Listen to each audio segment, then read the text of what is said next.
Well, tonight, the CEO of Liberty Military Housing is speaking out after military families said they were fed up with living conditions at Wadsworth Shores in Virginia Beach. 13 News Now reported on conditions in the military housing community, which residents called horrendous. People living there pointed to issues such as flooding and cockroach and mice infestations. The CEO says he's taking the concerns seriously and taking steps to help. Derek Lytle joins us in the studio with his message. Derek. Yeah, hey, Dana. I did have a sit-down conversation today with Philip Rizzo. He is the CEO of Liberty Military Housing, and he says he served in the military himself, and what he saw in our first story was concerning to him, and he wants to help impacted residents. However, people living there that I caught back up with today are doubtful that we'll see long-term fixes.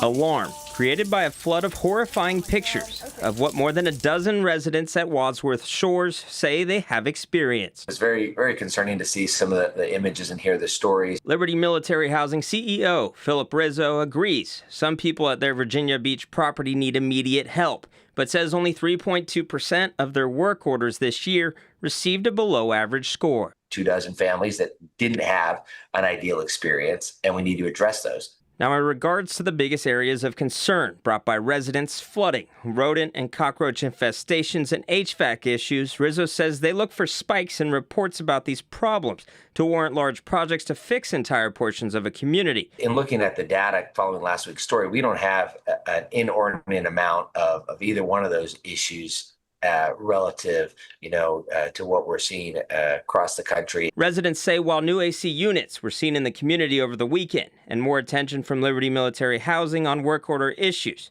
they're not sold. Doing this to try and get media out of their face. They're seeing this to try and just make everybody kind of happy for right now, but they don't see it as a long-term positive thing. Formed of a three-step process to get attention to their problem. Number 1, an out-of-state phone number. 2, the regional LMH office. 3, the government and family office. But some say they have exhausted all avenues and are still left with no resolution. I was made aware of it, and I've done it, but it doesn't do anything for us. Rizzo says Liberty Military Housing leases the properties from the Navy, and they must address issues for their own obligation, something he hopes assures the several dozen impacted residents.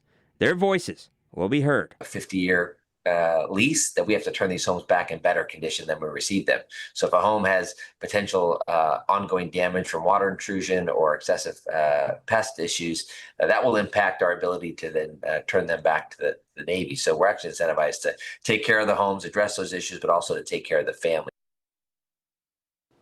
Now, several residents did tell us they were able to secure $600 in disaster relief grants made available by the Navy Marine Corps Relief Society following our first story.